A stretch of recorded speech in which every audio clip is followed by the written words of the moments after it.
Video के नीचे subscribe के बटन पर क्लिक करें, बेल के आइकॉन पर क्लिक कीजिए ताकि हर नई वीडियो की नोटिफिकेशन आपको मिल जाए।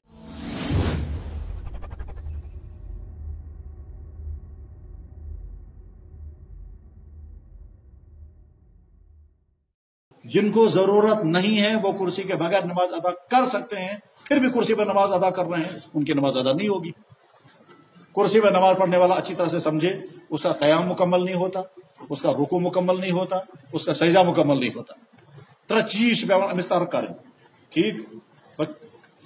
इसे समझना है पहले कि कौन सी सूरत में मुझे कुर्सी पर नमाज पढ़ने की इजाजत है। अल्लाह के नबी अलैहिस्सलाम जख्मी हुए, हुजूर जख्मी हुए, 1 महीने तक आपने बैठकर नमाज पढ़ी, बैठकर, कुर्सी पर नहीं पढ़ी।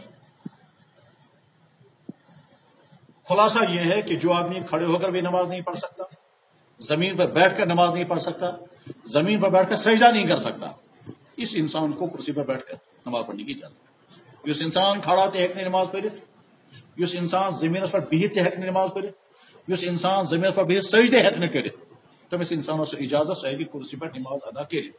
इस इंसान खड़ा है कि नमाज अदा करे, खड़ा ते है कि कयाम तय करे, रुकू तय करे, मगर जमीन पर हेकने भी है, ये कयाम की तो कुर्सी पर बैठी नमाज।